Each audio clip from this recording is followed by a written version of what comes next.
All right, this is for our language week 2020. Some of the things is whatever is here is just a small part of what we have. So this is the original 1996 English week activity program that I put up in Andhra High School in 1996.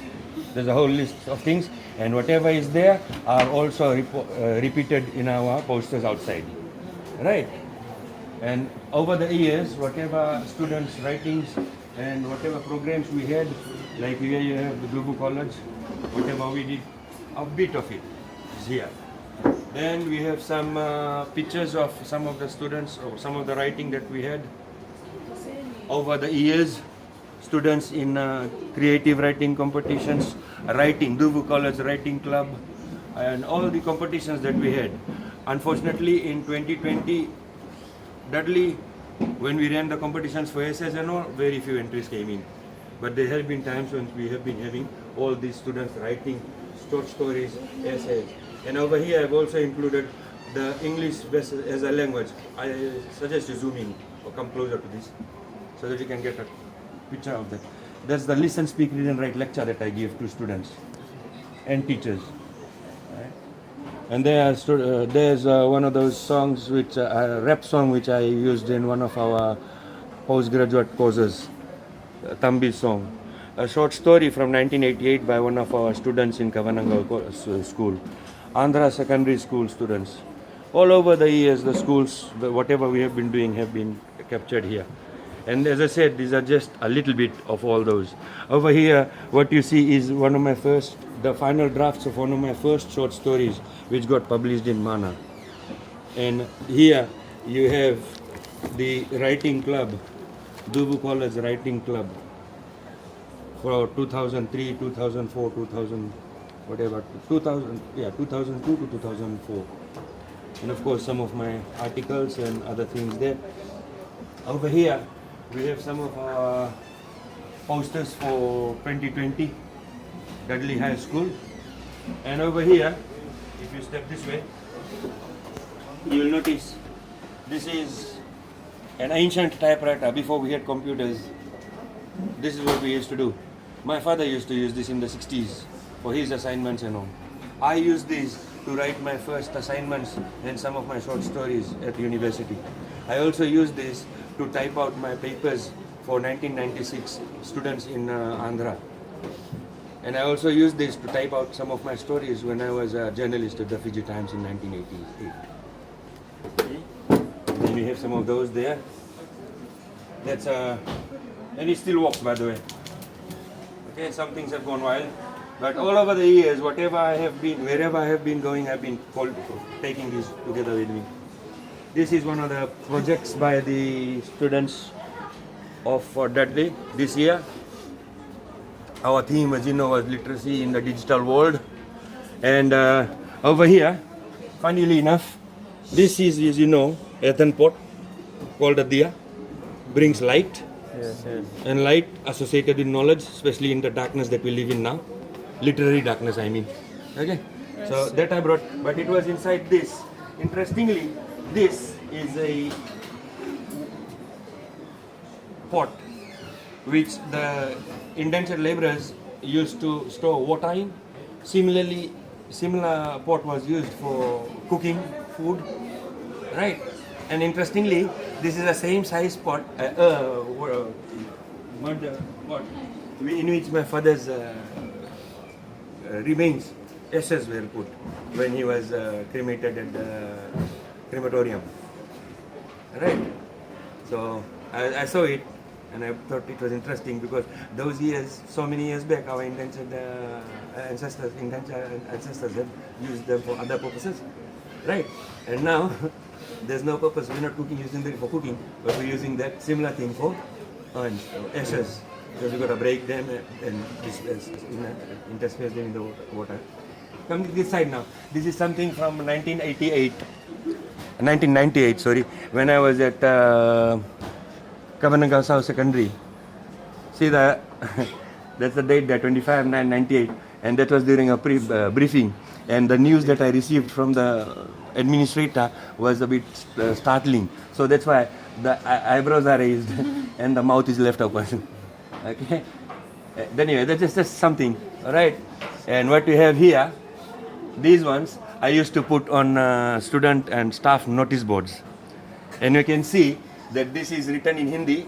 That is from a ghazal, and ghazals are poetry. I think finer level of poetry, and that's in Hindi, and then that is translated in English alphabet, right? And that is exactly what the Shanti Dut is now doing. The Shanti Dut has come out in using the English alphabets for Hindi words, right? So that was in 1998, and they are doing it in 2020. Okay. And then that's translated into English. The truth is, even the flower's heart is dead. It's nice.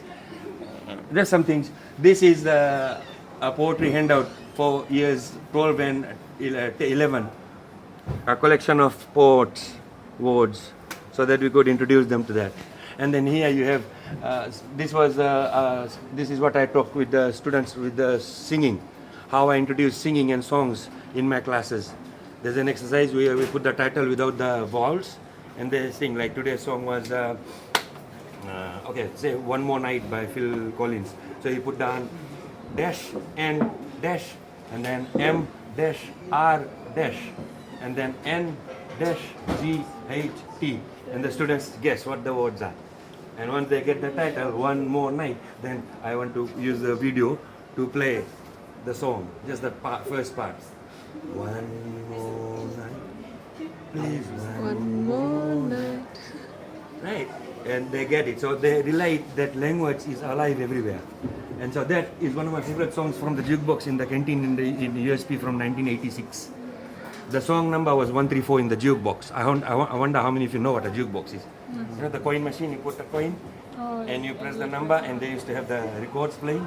Later on it became, from just audio, it became visual too. You could actually see the video clips. Yeah, so that was my favorite song. The name is Sarah from the group Starship. And I used to sing it so often that the ladies working at the canteen used to call me Sarah when I was young. And then that's some of the ghazals which I used to listen to and write down the words of. They were first written in pencil and then translated or transferred to a proper songbook which I used to have when I was a kid. And now, later on, so much interest in that, so much of a favorite that I use my typewriter to type them. And that's just one of so many I had. Okay?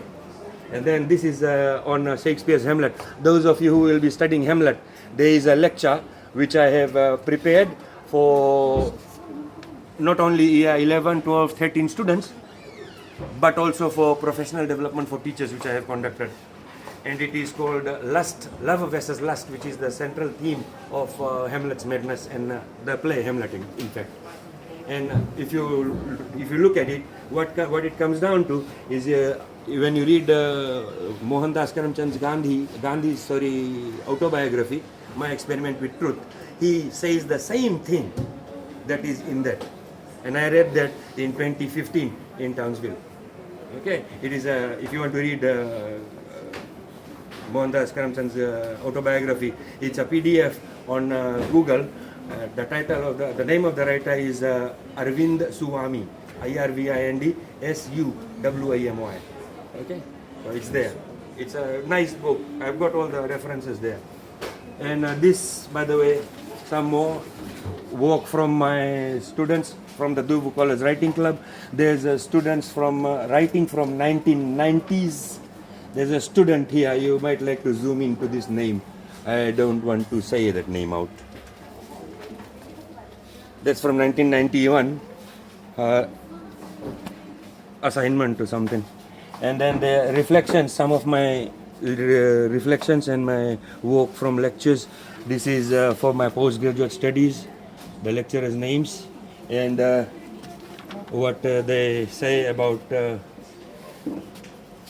the reflections. I'm not trying to show that I was so too smart. I have also got E. I've got a whole range of results, A plus to E and EX. All right. So just to show, I have in my collection. I wanted to put some with the D to show my students that not everybody can always win. Even losers can sometimes win. And winners can sometimes lose. And that's poetry there. Again, some reflections, LL102, how we wrote, discuss this. And this is my literature guru, my inspiration. I have known him from 1974 when my father was doing his degree. And I was in class 1 and we used to go to USP. Those days, University of South Pacific was a very small thing. And he was my father's tutor. And now, later on, 1990s, when I was doing my degree, he was my, as I say, guru, mentor, and I learned a lot from him. And what's funny, why I have put this here, is after that, even though we were 20, 30, I mean, for 20 or so plus years, we were away, separated by thousands of kilometers and whatever, all right?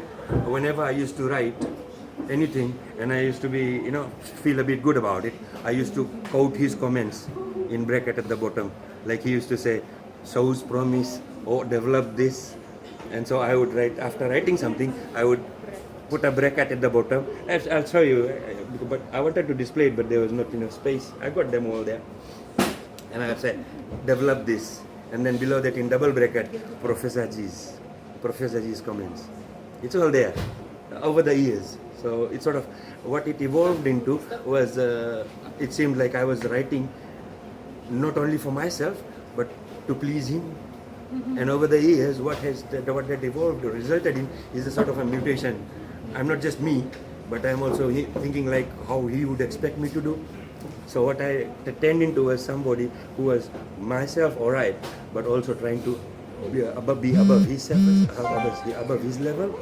So that was a kind of unique thing, and it was isn't his inspiration, And what I find funny is that we who have done units at the university, we forget all about the South Pacific writers who this person has, evolved into something else. A whole new literature, which is Pacific literature.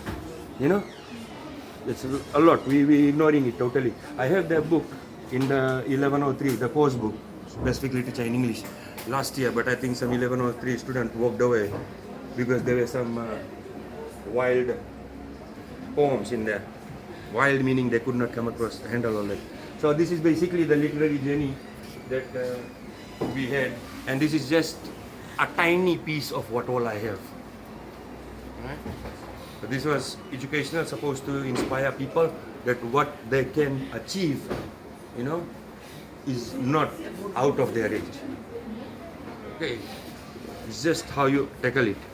Anyway, moving on to this stage, all that started from here. Okay. I had more. As I said, this is just a tiny fragment of what I have, but because of the short time, I organized only this much. Most of my stuff is still rotting in cardboard boxes and suitcases in my bulk because of no space. So what you have at the beginning, at the top here, are all the posters for this year's competitions, as you can see. But what we have here is what we wanted to go through with all the students, are at least 8 to 9 different strands of reading. Right? Like over here you can see comics. Everybody loves comics. And we have competitions. We even had cartoon strip competitions, right or no? What I got students to do, I'll start off. We started off with the small Phantom comics and like Edgar Allan Poe's Goldbug and all that. Some classic ones. And then as we grew up, we went into deeper, bigger ones. If you understand what I mean. Yes. Right. And then we have giant books of cartoons. And there's another giant book there too. Somebody has walked away with one, unfortunately.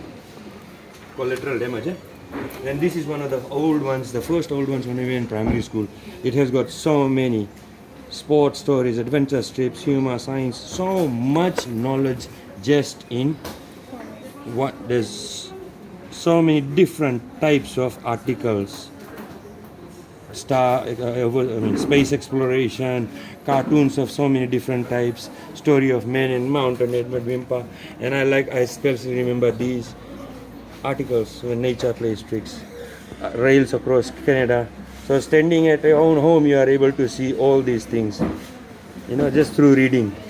I especially remember this Black Hand Gang, where there's an English teacher. I think, yeah, there's an English teacher who this gang attacked, and then he comes back and he starts here. There's this English teacher, they attack. Right, they beat him up here, they kidnap him and do whatever, and then they come here, right, the Black Hand Gang. And so he comes back to the same gang to tease them, and he's got the cane in his hand. He says, as we have already met, we'll start with a spelling lesson and then proceed with the life of Nelson. See, so they had written spy with the SPI, so he writes the same message, and right, see, correct it, spy. So there you go. So that, right, when I was a kid, from that I thought one day I'll be a teacher too. You see the spelling thing, the spelling bug, as so to speak. Yeah. That's just from one of those things. And then you have other comics, as you say, Gunsmoke. It's from the television Western series, and you can see from the condition they are in how old they are. Right? And you've got all these, and that's about the US and then taking over. There's so many. There's stories, comics, right? They are in story form as well. Lots of them. And then you come across the Comanche Rising, which is directly relevant to the texts that we teach here. Directly related to I Have Thou Call My Name and the British Columbian Indians, Native Indians, and what happened to them. And what's funny is that we grew up with the belief that the Apache or the white or the natives, Native Americans, were the villains when they used to attack the colonizers. Are you with me? Because we had movies and stories like this which painted them as the villains. Right? When 1996 was the year when I Have Thou Call My Name was first introduced in the curriculum. Right? And we are seeing, we are shown here that the white man is being victimized by the locals, natives. When it, in fact, in 1996, when we started teaching I Have Thou Call My Name, we learned that the natives had been the victims all along. It was the colonizers who had gone and taken over their land and blah blah blah, culture displacement and all, So those are some of the things that shaped us just through comics. And of course you have Andy Cap. Some people rip it apart. And then the second one, where we have some old books, really old ancient books here. Okay, like you can look at the condition and tell. These were discarded by some other libraries, but when we get, that's what it is. These are books which are really old. Tess of the D'Urbervilles, by Thomas Hardy, one of the classic writers from the earlier times. The Century Sports, Penguin Book of Contemporary Verse. This is old again. It talks about all the writers from that time. You see? We studied most of these during our time at uni. And then evolved to the girls, the children, like other reading, King Arthur and his Knights. And this is earlier Pacific writing, Grimble, Arthur Grimble. That's my father's book. That was in form, whatever, 1958. They studied this. And that Arthur Grimble was whatever he wrote were stories about the culture changes and the problems that the people, locals had at that time. Right? So that raises it. That's another one. And this is the basic, how we started with English. Right? That's the Listen, Speak, Read and Write, which inspired my lecture. Okay, and what you people are doing now, 10 lines and all that stuff. And this is rapid writing, where we talk about WPM, words per minute, writing speed, reading speed. I wonder if your teachers have talked to you people about that. Yeah? Not yes, ma'am, I'm sir. And then grammar exercise books. And then here, teaching English as a second language course book. Later on, English for academic purposes. And then branching out into Pacific literature, structure of English, USP, and then how V.S. Naipaul. These are the diasporians, right? They are the descendants of indentured laborers. Are you with me? And the writers. This is Fiji, Professor Subramani, Brij Lal. Everybody is familiar with him. This is another relatively unknown writer, but that's another writer from Fiji. And this is Pacific, the origin of Pacific red literature. There, with Professor Subramani. And then, of course, this everybody knows. This brought us here and gave rise to this and these and those. Yeah. So here are a collection of my earlier reading. We were in primary school. Mom used to teach students books with these kinds of stories. And this I have brought to use with the, you can see my mom's name and the number there. Raj 3981. And then look at the year when it was printed, 1955. So we used to read all this, and that was my class 1 prize. And then look at this, the Journal of William Lockerbie, Sandalwood Trade in the Fiji Islands, 1898-1899.